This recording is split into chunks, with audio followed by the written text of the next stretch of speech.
ଶ୍ରଦ୍ଧେୟ ଛାତ୍ରଛାତ୍ରୀ ଆନ୍ତରିକ ଅଭିବାଦନ ସହ ଆଜିର ଏ ନୂତନ ଅଧ୍ୟାୟକୁ ସମସ୍ତଙ୍କୁ ସ୍ୱାଗତ।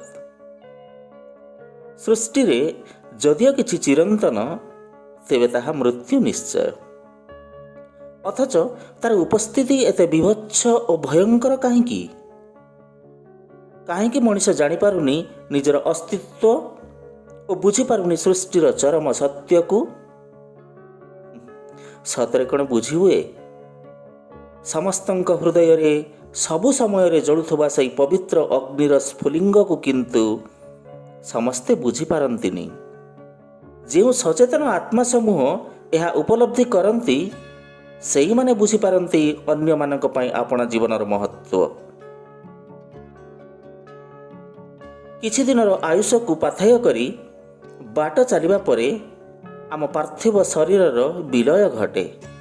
କିନ୍ତୁ ଯେଉଁମାନେ ଯୋଗଜନ୍ମା, ଯୁଗ ଯୁଗ ଧରି ବଞ୍ଚି ରହନ୍ତି, ସେହିମାନେ ଅନ୍ୟମାନଙ୍କ ହୃଦୟରେ ଆପଣାର ବଳିଷ୍ଠ ବ୍ୟକ୍ତିତ୍ୱ ମାଧ୍ୟମରେ, ସଂକ୍ଷେପରେ କହିଲେ ସେଇମାନେ ଅମର।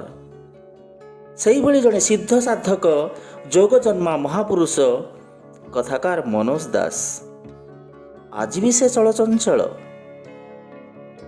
ଫେବୃଆରୀ 27, 1934 ମସିହାରେ ବାଲେଶ୍ୱରର ଭୋଗରାଇ ଅନ୍ତର୍ଗତ ଶଙ୍ଖାରୀ ଗ୍ରାମରେ ଏହାଙ୍କ ଜନ୍ମ। ପିଲାଟି ଦିନରୁ ସାହିତ୍ୟ ପ୍ରତି ରୁଚି ରଖିଥିବା ମନୋଜ ଦାସ ପରବର୍ତ୍ତୀ ସମୟରେ ନିଜ ସଫଳ ସୃଷ୍ଟି ନିମନ୍ତେ ପାଇଛନ୍ତି ଅଜସ୍ର ସମ୍ମାନ। କେନ୍ଦ୍ର ସାହିତ୍ୟ ଏକାଡେମୀ, ଓଡ଼ିଶା ସାହିତ୍ୟ ଏକାଡେମୀ, ସାରଳା ସମ୍ମାନ, ଅତିବଡ଼ି ସମ୍ମାନ, ବିଶୁବ ସମ୍ମାନ, ସାହିତ୍ୟ ଭାରତୀ ସମ୍ମାନ, ସରସ୍ୱତୀ ସମ୍ମାନ, ପଦ୍ମଶ୍ରୀ, ପଦ୍ମଭୂଷଣ ଏହିଭଳି ଅନେକ ସମ୍ମାନର ଅଧିକାରୀ ସେ। ସ୍ରଷ୍ଟାଟିଏ ସୃଷ୍ଟି ଭିତରେ ନିଜକୁ ଖୋଜେ, ତଥାପି କିଛି ଅଭାବ ରହିଯିବାର ସମ୍ଭାବନାକୁ ସେ ଏଡ଼ାଇ ପାରେନି। ଏଥିରେ ହିଁ ତ ଜଣେ ସ୍ରଷ୍ଟାର ସାର୍ଥକତା ନିହିତ। ନିଜ ସୃଷ୍ଟିର ପ୍ରତିଟି ପୃଷ୍ଠାରେ ସେ ଚଳଚଞ୍ଚଳ। ଏହାଙ୍କ ସାରସ୍ୱତ ସୃଷ୍ଟି ସମୂହକୁ ବାଦ ଦେଇ ଓଡ଼ିଆ ସାହିତ୍ୟର ପରିକଳ୍ପନା କରାଯାଇପାରେ ନା। ଇଂରାଜୀ ଭାଷାର ପ୍ରାଧ୍ୟାପକ ଥିବା ସତ୍ତ୍ୱେ ମାତୃଭାଷାର ମୋହ ଆଜି ତାଙ୍କୁ କାଳଜୟୀ କରିପାରିଛି। ଜୀବନର ଚରମ ସତ୍ୟକୁ ବୁଝିଥିଲେ ବୋଲି ତ ଆଭିଜାତ୍ୟପୂର୍ଣ୍ଣ ପଦପଦବୀ ଓ ଜୀବନଶୈଳୀକୁ ପଦାଘାତ କରି ସେ ଆଶ୍ରୟ ନେଇଛନ୍ତି ସୁଦୂର ପଣ୍ଡିଚେରୀରେ ଶ୍ରୀମା ଓ ଅରବିନ୍ଦଙ୍କ ଆଶ୍ରମରେ। ବିଭୁ ପଦାରବିନ୍ଦରେ ନିଜକୁ ସମର୍ପଣ କରିଥିଲେ ବି ଲେଖନୀ ହେଉଛି ତାଙ୍କର ସଞ୍ଜୀବନୀ। ଆଉ ଏହି ସଞ୍ଜୀବନୀର ମନ୍ତ୍ରୋଚ୍ଚାରଣରୁ ନିଗିଡ଼ି ପଡ଼ିଛି ଚେତନାର ଦିଗ୍ବଳୟ, ଆକାଶର ଇସାରା, ତନ୍ଦ୍ରାଲୋକର ପ୍ରହରୀ, ଶେଷତାନ୍ତ୍ରିକର ସନ୍ଧାନରେ, ଦୂର ଦୂରାନ୍ତର, ମନୋଜ ଦାସଙ୍କ କଥା ଓ କାହାଣୀ, Sakshi Gopal, the escapist, Purushottam Dev and Padmavati, chasing the rainbow, tales told by mystics, my little India, Shri Aurobindo ଏହିଭଳି ଆହୁରି ଅନେକ ଅନେକ। ଭାଷାରେ ସାବଲୀଳତା, ରଚନାର ସୌଷ୍ଠବତା, ସର୍ବୋପରି ସବୁ ସ୍ତରର ପାଠକ ବୁଝି ପାରୁଥିବା ଭଳି ସରଳ ନିରାଡ଼ମ୍ବର ଶବ୍ଦ ସଂଯୋଜନା ଏହାଙ୍କ ସୃଷ୍ଟିର ବିଶେଷତ୍ୱ। ସମାଜରେ ପ୍ରଚଳିତ ଛୋଟ ବଡ଼ ଲୋକକଥା, କାହାଣୀ ଓ କିମ୍ବଦନ୍ତୀକୁ ନେଇ ସାମ୍ପ୍ରତିକ ମଣିଷର ହତାଶା, ବ୍ୟର୍ଥତା ଓ ଅଭାବବୋଧ ତଥା ସ୍ୱପ୍ନଭଙ୍ଗର କଥା ସବୁକୁ ସେ ଯୋଡ଼ି ଦିଅନ୍ତି ଅତି ନିପୁଣତାର ସହ ନିଜ ଗଳ୍ପମାନଙ୍କରେ। ମଣିଷ ମନର ଅବଦମିତ ଆକାଂକ୍ଷା ଓ ଦୁର୍ବଳତାକୁ ସହଜରେ ସେ ହାସ୍ୟ ଓ ଲଘୁ ବ୍ୟଙ୍ଗ ମାଧ୍ୟମରେ ପ୍ରଚଳିତ କାହାଣୀ ସହ ଯୋଡ଼ି ସୃଷ୍ଟି କରିପାରନ୍ତି ଅନବଦ୍ୟ ସାହିତ୍ୟ କୃତି। ଏହାଙ୍କ ରଚିତ ଯେଉଁ କ୍ଷୁଦ୍ର ଗଳ୍ପ ବି ଆଲୋଚନା କରିବା, ତହିଁରେ ମଣିଷର ସହଜାତ ଦୁର୍ବଳତା ଟିକକ ସହଜରେ ଧରାପଡ଼ିଯିବାର ଚିତ୍ର ସ୍ପଷ୍ଟ ଭାବେ ବାରି ହୋଇପଡ଼େ। ଦୁର୍ବଳ ମାନସିକତାରୁ ସୃଷ୍ଟ ମିଥ୍ୟା ଅହମିକାର ସାବଲୀଳ ପ୍ରଦର୍ଶନ ହିଁ ଏହାଙ୍କ ସୃଷ୍ଟିର ବିଶେଷତ୍ୱ। ନିଜକୁ ସବୁଠାରୁ ବୁଦ୍ଧିମାନ ଭାବୁଥିବା ଅପରିଣାମଦର୍ଶୀ ମଣିଷ ଏକ ଦୁର୍ବଳ ମୁହୂର୍ତ୍ତରେ କିଭଳି ଅସହାୟ ହୋଇପଡ଼େ ଏବଂ ପାରିପାର୍ଶ୍ୱିକ ପରିସ୍ଥିତିରେ ଅଣନିଶ୍ୱାସୀ ହୋଇ ସାମାନ୍ୟତମ ହିତାହତ ଜ୍ଞାନ ଭୁଲିଯାଏ ଏବଂ ପରିଣତି ସ୍ୱରୂପ ନିଜ ଅପାରଗତାକୁ ସହଜରେ ଅନ୍ୟ ଆଗରେ ଉନ୍ମୁକ୍ତ କରିଦିଏ, ତାହାର ନିଚ୍ଛକ ଉଦାହରଣ ଏହାଙ୍କ ଗଳ୍ପ ସମୂହ। ତେବେ ଏକ ଭିନ୍ନ ସ୍ୱାଦର ମାନବେତର ଗଳ୍ପ ହେଉଛି ଆକାଶ କଇଁଛ। ଆଶା ତ ବୈତରଣୀ। ମଣିଷର ଅସୁମାରୀ ସ୍ୱପ୍ନ ଆଉ ଆକାଶରେ ଉଡ଼ିବାର ନିଶା ଯେତେବେଳେ ସବୁ ସୀମା ସରହଦ ପାରି ହୋଇଯାଏ, ସେ କିଭଳି ହତାଶା ଓ ବ୍ୟର୍ଥତା ମଧ୍ୟରେ ନିଜକୁ ସମର୍ପଣ କରିଦିଏ, ତାହାର ବାସ୍ତବ ଚିତ୍ର ଦର୍ଶାଯାଇଛି ଆଲୋଚ୍ୟ ଗଳ୍ପରେ। ଗଳ୍ପର ପ୍ରତିଟି ବାକ୍ୟରେ ବ୍ୟଙ୍ଗର ଚିତ୍ର ସୁସ୍ପଷ୍ଟ। ତେବେ ଆସ ପଢ଼ିବା କଥାକାର ମନୋଜ ଦାସଙ୍କ ଏକ ସଫଳ ସୃଷ୍ଟି ଆକାଶ କଇଁଛ ସମ୍ପର୍କରେ। ସରୋବର ଥିଲା ସ୍ୱଚ୍ଛ, ଉପତ୍ୟକା ଥିଲା ସବୁଜ, କିନ୍ତୁ ଉଚ୍ଚାଭିଳାଷୀ କମ୍ବୁଗ୍ରୀବକୁ ସେ ପରିବେଶ ସନ୍ତୁଷ୍ଟ କରିପାରୁନଥିଲା। ଦିଗନ୍ତ ପ୍ରତି ଦୃଷ୍ଟି ପ୍ରସାରିତ କରି ସେ ଛାଡ଼ୁଥିଲା ଖାଲି ଦୀର୍ଘ ନିଶ୍ୱାସ। ଦୂରର ପର୍ବତ ଶ୍ରେଣୀ ସେପାରିସ୍ଥ ସରୋବରମାନ କେତେ ସ୍ୱଚ୍ଛତର ଓ ଉପତ୍ୟକାମାନ କେତେ ସବୁଜତର ହୋଇନଥିବ। ସେ ବିହଙ୍ଗଟିଏ ନ ହୋଇ କଚ୍ଛପ ହୋଇଥିବା ହେତୁ ନିଜ ଭାଗ୍ୟକୁ ଧିକ୍କାର ଦିଏ। ସମୟ ସମୟରେ କୂଳକୁ ଉଠିଯାଇ ସେ ମୃଦୁ ସମୀରଣରେ ବିଚରଣ କରୁଥାଏ ଓ କେତେବେଳେ ଲତାପତ୍ର ଦେହରୁ ଶିଶିର ବିନ୍ଦୁଟିଏ ଚାଟିଦିଏ ତ କେତେବେଳେ ଘାସ ଫୁଲଟିଏ ଚୋବାଇ ପକାଏ। କିନ୍ତୁ ଦୂରାନ୍ତରର ଅଜଣାକୁ ଜାଣିବାର ପିପାସା ସେଥିରେ ବଢ଼େ ସିନା, କମେନି। ଥରେ ଥରେ ସେ ଆଖି ବୁଜି ବିମୁଗ୍ଧ କଳ୍ପନାଲୋକରେ ଦେଖେ ଭଳିକି ଭଳି ଅଜବ ଦୃଶ୍ୟ। ଗୀତ ବୋଲି ପାରୁଥିବା ଗଛଲତା, ମେଘମାଳା ଭିତରୁ ସିଧାସଳଖ ଝରି ଆସୁଥିବା ସାତରଙ୍ଗୀ ନଦୀ, ପ୍ରଶସ୍ତ ସଦନରେ ଏକତ୍ରିତ ସ୍ୱନାମଧନ୍ୟ ନର ଓ ବାନର ବର୍ଗ ମଧ୍ୟରେ ଲାଙ୍ଗୁଳର ଉପଯୋଗିତା ସମ୍ପର୍କରେ ତର୍କସଭା ଇତ୍ୟାଦି। ପ୍ରତିବର୍ଷ ବର୍ଷା ଋତୁ ସମାଗତ ହେଲେ ସଙ୍କଟ ଓ ବିକଟ ନାମକ ଦୁଇଗୋଟି ହଂସ ସେ ସରୋବରରେ ଉପନୀତ ହେଉଥିଲେ। ପର୍ବତ ଶ୍ରେଣୀ ସେପାରିସ୍ଥ ଏକ ବୃହତ୍ତର ସରୋବରକୁ ଯିବା ମାର୍ଗରେ ସେମାନେ ସେଠାରେ ସପ୍ତାହେ ବିଶ୍ରାମ କରୁଥିଲେ। ଗଭୀର ଆଗ୍ରହ ସହକାରେ କମ୍ବୁଗ୍ରୀବ ସେମାନଙ୍କ ଆଗମନକୁ ଅପେକ୍ଷା କରୁଥାଏ।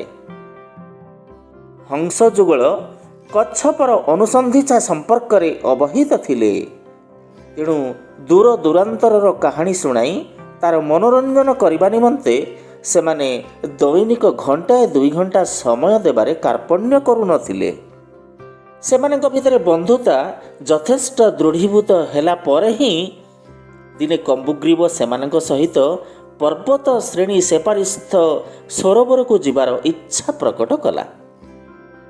ପ୍ରସ୍ତାବର ବିଜ୍ଞତା ସମ୍ପର୍କରେ ଯଥେଷ୍ଟ ସନ୍ଦେହ ଥିବା ସତ୍ତ୍ୱେ ହଂସଦ୍ୱୟ ପ୍ରଥମେ ଅର୍ଦ୍ଧକ୍ରୋଶ ପଥ ଯାଏ ଏକ ପରୀକ୍ଷାମୂଳକ ପଦକ୍ଷେପ ନେବା ନିମନ୍ତେ ରାଜି ହେଲେ।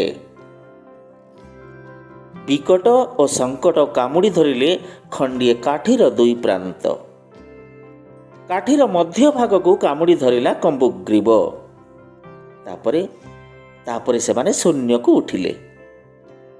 ଏହି ପ୍ରଣାଳୀରେ ଅର୍ଦ୍ଧକ୍ରୋଶ ଅତିକ୍ରମ କରି ସେମାନେ ଏକ ଅନୁଚ୍ଚ ପାହାଡ଼ ଉପରେ ଅବତରଣ କଲେ।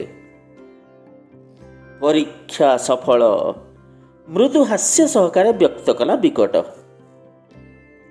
ଏଥର ବନ, ପର୍ବତ, ନଗର, ଜନପଦ ଉପର ଦେଇ ନିରବଚ୍ଛିନ୍ନ ଗତିରେ ଉଡ଼ିଯିବାକୁ ପଡ଼ିବ। ଶୂନ୍ୟରେ ଥିବା ଯାଏଁ ମୁହଁ ଖୋଲିବ ନାହିଁଟି, ସଙ୍କଟ କମ୍ବୁଗ୍ରୀବକୁ ଚେତାଇ ଦେଲା। ଏତିକି ମାତ୍ର କରିବା ପାଇଁ ଅବତରଣ କରିବା କ'ଣ ଦରକାର ଥିଲା? କଚ୍ଛପ ଉତ୍କଣ୍ଠିତ ଭାବରେ ପ୍ରଶ୍ନ କଲା। ଅବତରଣ ନ କରି ଶୂନ୍ୟ ମାର୍ଗରେ ଏକଥା କହିଥିଲେ ତମ ଅବସ୍ଥା ଶୋଚନୀୟ ହୋଇଥାନ୍ତା ବନ୍ଧୁ। ହଂସମାନେ ମନେ ପକାଇଦେଲେ। କମ୍ବୁଗ୍ରୀବ ସେ କୈଫିୟତ ଶୁଣୁନଥିଲା। ବିସ୍ମୟ ଓ ପୁଲକ ଭରେ ସେ ଚତୁର୍ଦ୍ଦିଗ ନିରୀକ୍ଷଣ କରି ଲାଗିଥିଲା। ପୁନର୍ବାର କାଠି ମଝିରେ ଦାନ୍ତ ବସାଇବା ପୂର୍ବରୁ କଚ୍ଛପ ଗଦ୍ଗଦ୍ କଣ୍ଠରେ କହିଲା, ଇତିହାସରେ ପ୍ରଥମ କଚ୍ଛପ ମହାକାଶଚାରୀ ଭାବରେ ମୋ ନାମ ଅମର ରହିବ। ହଂସମାନେ ଏଥର ଅପେକ୍ଷାକୃତ ଅଧିକ ସ୍ୱାଚ୍ଛନ୍ଦ୍ୟ ଓ ଆତ୍ମବିଶ୍ୱାସ ସହକାରେ ଊର୍ଦ୍ଧ୍ୱକୁ ଉଠିଲେ। ପବନ ଥିଲା ଅନୁକୂଳ, ଆଉ ଆକାଶ ଥିଲା ମେଘମୁକ୍ତ। ତେବେ ସୂର୍ଯ୍ୟାସ୍ତ ସମୟ ହୋଇଥିବା ହେତୁ କାଗଜ ଉପରେ ସ୍ୟାହି ବିଞ୍ଚି ହୋଇଗଲା ଭଳି ଆକାଶ ବ୍ୟାପୀ ବିଞ୍ଚି ହୋଇ ରହିଥିଲେ ପକ୍ଷୀମାନେ। ଘରଚଟିଆ ଓ ବତାସୀ ଭଳି ସାଧାରଣ ପକ୍ଷୀମାନେ ସେ ଅକଳ୍ପନୀୟ ଦୃଶ୍ୟରେ ବିମୂଢ଼ ପାଲଟି ଯିବା ସ୍ଥଳେ ପାରା ଓ ଚିଲ ଜାତୀୟ ସମ୍ଭ୍ରାନ୍ତ ପକ୍ଷୀମାନେ ଉଦ୍ବେଗ ପ୍ରକାଶ କରିବାର ଶୁଣାଯାଉଥାଏ। ନିରାଶାବାଦୀ ଭାବରେ ଜଣାଶୁଣା ଗୋଟିଏ କାଉ କହିଲା, ଆକାଶର ଭବିଷ୍ୟତ ଅନ୍ଧକାର ବୋଲି ମୁଁ କାହିଁ କେତେ ଦିନରୁ ଭବିଷ୍ୟତବାଣୀ କରି ଆସିଛି। କଚ୍ଛପ ଦ୍ୱାରା ଏ ଆକାଶ ବିଜୟ ସେହି ଅବଶ୍ୟମ୍ଭାବୀ ପରିଣତିର ଆରମ୍ଭ ମାତ୍ର। ହଂସମାନେ ଯୁଗେ ଯୁଗେ ବିଶ୍ୱାସଘାତକ, ମନ୍ତବ୍ୟ ଦେଲା ବଗଟିଏ। ଆକାଶମାର୍ଗୀୟ ସେ ଅଭିନବ ଘଟଣା ମଣିଷଙ୍କ ଭିତରୁ ପ୍ରଥମେ ପର୍ବତ ସେପାରି ପ୍ରାନ୍ତରର କେତେଜଣ ଗାଇଆଳ ଟୋକାଙ୍କ ଦୃଷ୍ଟିଗୋଚର ହେଲା। ସେମାନେ ଯଥାଶକ୍ତି ହାତ ତାଳି ଦେଇ କଚ୍ଛପବାହୀ ହଂସମାନଙ୍କ ସହ ତାଳ ରଖି ଦୌଡ଼ିବାକୁ ଲାଗିଲେ।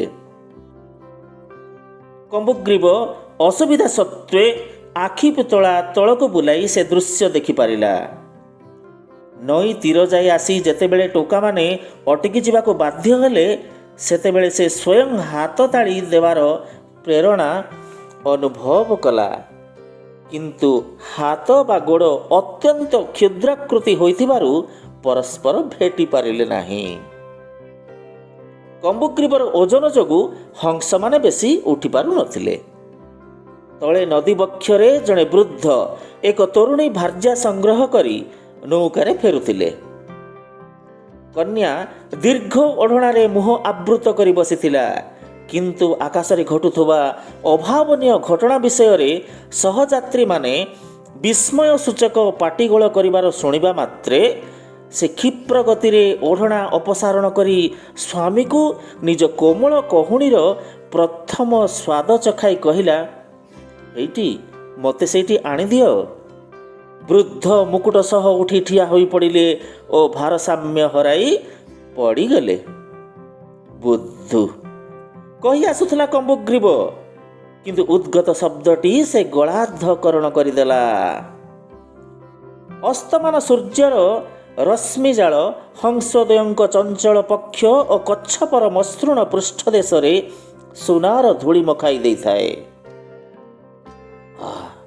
ମୁଁ ଉଡ୍ଡୀୟମାନ, ହଠାତ୍ ଏତକ ବଡ଼ ପାଟିରେ କହିବାକୁ ଉଦ୍ୟତ ହୋଇ କଚ୍ଛପ କୌଣସି ପ୍ରକାରେ ସମ୍ଭାଳିଗଲା। ଅଦୂରରେ ଦେଖାଗଲା ରାଜନଅର ଶିଖର। ଇତିମଧ୍ୟରେ ଲୋକେ ଦୌଡ଼ି ଯାଇ ରାଜାଙ୍କୁ ସେ ଅପୂର୍ବ ଦୃଶ୍ୟର ସମ୍ବାଦ ଜଣାଇ ସାରିଥିଲେ। ରାଜା ତାଙ୍କର ସମଗ୍ର ଦରବାର ସହ ଛାତ ଉପରକୁ ଉଠି ଆସିଥାନ୍ତି। ଦରବାରର ଅନ୍ତର୍ଭୁକ୍ତ ଥିଲେ ଜଣେ ବିଦେଶୀ ରାଜଦୂତ। ବିଚିତ୍ର, ରାଜା ଉଡ଼ନ୍ତ କଚ୍ଛପକୁ ଦେଖି ଏକଥା କହିଲେ। ବିଚିତ୍ର କ'ଣ ମଣିମା, ଆମ ରାଜ୍ୟରେ ଥରେ ଥରେ ଗୋଟିଏ ଗୋଟିଏ ସମ୍ପୂର୍ଣ୍ଣ ଘୁଷୁରି ଉଡ଼ିଯିବାର ଦେଖାଯାଇଥାଏ, କହିଲେ ବିଦେଶୀ ରାଜଦୂତ। କିନ୍ତୁ ସେମାନଙ୍କୁ ଉଡ଼ାଇ ନିଏ କିଏ? ତମ ଘୁଷୁରିମାନଙ୍କର କ'ଣ ପର ଅଛି? ଅଥବା ଅଛି ତମ ରାଜାଙ୍କର ଲାଞ୍ଜ? ମଣିମା, ରାଜଦୂତ ଗଳା ପରିଷ୍କାର କରିନେବା ସତ୍ତ୍ୱେ ଖନେଇ ଖନେଇ କହିଲେ, ଆମ ଘୁଷୁରିମାନେ ପକ୍ଷବନ୍ତ ନୁହନ୍ତି। ଆମ ଛାମୁଙ୍କର ନାହିଁ ଲାଞ୍ଜ। କିନ୍ତୁ ଆମ ରାଜ୍ୟରେ ମଇଁଷି ଭଳି ବୃହତ୍ ଆକାର ବିହଙ୍ଗମାନ ଅଛନ୍ତି ମହାରାଜ। ଘୁଷୁରି ଉଡ଼ାଇ ନେବା ସେମାନଙ୍କର ସଉକ। ବିଚିତ୍ର, କହିଲେ ରାଜା। ବୁଦ୍ଧୁ ଉଦ୍ଗତ ଭାବାବେଗ ସମ୍ଭାଳି ନ ପାରି କହିଦେଲା କମ୍ବୁଗ୍ରୀବ ଏବଂ ଚକ୍ରବତ୍ ବୁଲି ବୁଲି ସେ ଆସି ସଶବ୍ଦେ ପଡ଼ିଲା ନଅରର ଛାତ ଉପରେ। ଶଙ୍କିଗଲେ ସଭାସଦବର୍ଗ। ହଂସମାନେ ବାଡ଼ି ଖଣ୍ଡିକ ପକାଇ ଦେଇ କିଛି ସମୟ ଆର୍ତ୍ତରବ ଛାଡ଼ି ନଅର ଉପରେ ଚକ୍କର ଦେଇ ପାର୍ଶ୍ୱବର୍ତ୍ତୀ ଗୋଟିଏ ଗଛରେ ବସି ପଡ଼ି କେବଳ ଅନାଇ ରହିଲେ। ଚକ୍ରାକାରେ କଚ୍ଛପକୁ ଘେରି ସଭାସଦବର୍ଗ ଚମତ୍କୃତ ହୋଇ ଅନାଇ ରହିଲେ। ଦରବାରର ପ୍ରଧାନ ବିଶେଷଜ୍ଞ ଭୋଜନ ପ୍ରେମୀ କହିଲେ, ଏଇଟି ଦୁର୍ଲଭ ଧରଣର ସୁସ୍ୱାଦୁ କଚ୍ଛପ। କଚ୍ଛପ ମାଂସ ରାଜକୀୟ ଖାଦ୍ୟ ତାଲିକାର ବହିର୍ଭୂତ ହୋଇନଥିଲେ ଏହା ରାଜଭୋଗର ମର୍ଯ୍ୟାଦା ପାଇବାକୁ ହକଦାର ଥିଲା। ସହସ୍ର ବର୍ଷରେ ଥରେ ଯାଇ ଶୂନ୍ୟରୁ କଚ୍ଛପ ବୃଷ୍ଟି ହୁଏ। ଆଉ ସେ କଚ୍ଛପ ମାଂସ ସହସ୍ର ଧରଣର ରୋଗ ବ୍ୟାଧି ଓ ଦୋଷ ଦୁର୍ବଳତାର ପ୍ରତିଷେଧକ ହୋଇଥାଏ, କହିଲେ ଦରବାରର କବିରାଜ ଜ୍ୟୋତିଷ। ତାପରେ ଆଖି ଯୋଡ଼ିକର ଉପରାର୍ଦ୍ଧ ନିମିଳିତ ରଖି ଓ ନିମ୍ନାର୍ଦ୍ଧ ଦରବାରର ପଞ୍ଜିକା ଉପରେ ନିବଦ୍ଧ ରଖି ସେ ଘୋଷଣା କଲେ, ଆଜିଠାରୁ 900 ବର୍ଷ 9 ମାସ 9 ସପ୍ତାହ, ହଁ ଭବିଷ୍ୟତରେ 10 ସପ୍ତାହରେ ମାସଟିଏ ହେବ ବୋଲି ମୁଁ ଦେଖିପାରୁଛି। 9 ଦିବସ ଓ 9 ଘଣ୍ଟା ପରେ ଏହିପରି ଆଉ ଏକ କଚ୍ଛପ ଶୂନ୍ୟରୁ ଖସିବ ବୋଲି ମୁଁ ଏକ୍ଷଣି ଭବିଷ୍ୟତବାଣୀ କରୁଛି। କିନ୍ତୁ ଆପଣ ଏଇଟିର ପତନ ସମ୍ପର୍କରେ ଭବିଷ୍ୟତବାଣୀ କରିନଥିଲେ କାହିଁକି ମହାପଣ୍ଡିତେ? ପ୍ରଶ୍ନ କଲେ ରାଜା। ଛାମୁଙ୍କ କେନ୍ଦ୍ର କରି ହିଁ ମୋର ସବୁ ଗଣନା। ଯେହେତୁ କଚ୍ଛପ ମାଂସ ରାଜମଣୋହିର ଅଯୋଗ୍ୟ, ତେଣୁ ଏ ଘଟଣାକୁ ମୁଁ ଉଲ୍ଲେଖଯୋଗ୍ୟ ବୋଲି ବିଚାରି ନଥିଲି ମଣିମା, ଉତ୍ତର ଦେଲେ ମହାପଣ୍ଡିତେ। କଚ୍ଛପ ଆଡ଼କୁ ଦୃଷ୍ଟିପାତ କରି ରାଜାଙ୍କର ଅନ୍ତତଃ ଗୋଟିଏ ଚକ୍ଷୁ ଝଟକି ଉଠିଲା। ଏହା ଯେ ସ୍ଥଳେ ବହୁ ରୋଗ ଓ ଦୋଷ ଦୁର୍ବଳତାର ମହୌଷଧି, ଏହାକୁ ରନ୍ଧନ କରି ପୀଡ଼ିତମାନଙ୍କୁ ଦେବାର ବ୍ୟବସ୍ଥା କରିବା।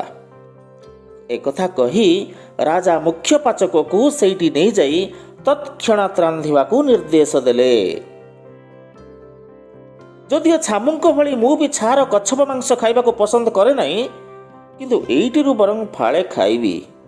ଅଧିକ ଦକ୍ଷତା ସହ ରାଜସେବା କରିବା ନିମନ୍ତେ ମୁଁ ଗଣ୍ଠିବାତରୁ ସହଳ ମୁକ୍ତି ପାଇବା ଆବଶ୍ୟକ, ଏକଥା କହିଲେ ସେନାପତି। ସେନାପତିଙ୍କ ଘୋଷଣାର ପ୍ରତିଧ୍ୱନି ନିର୍ଗତ ହେଲା ସମସ୍ତ ମନ୍ତ୍ରୀ ଓ ସଭାସଦବର୍ଗଙ୍କ କଣ୍ଠରୁ।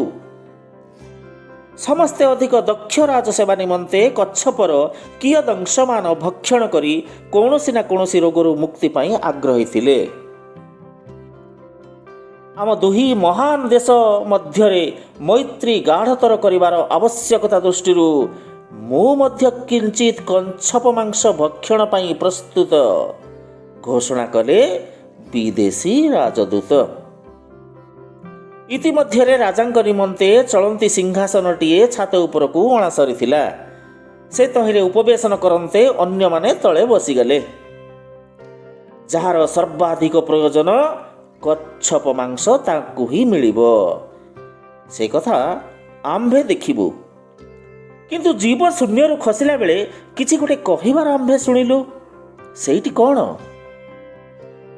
ବୃହତ୍ତମ କର୍ଣ୍ଣ ସମ୍ବଳିତ ସଭାସଦକୁ ରାଜା ପ୍ରଶ୍ନଟି କଲେ। କହିବାକୁ ଛାତି ଫାଟି ଯାଉଛି ମଣିମା।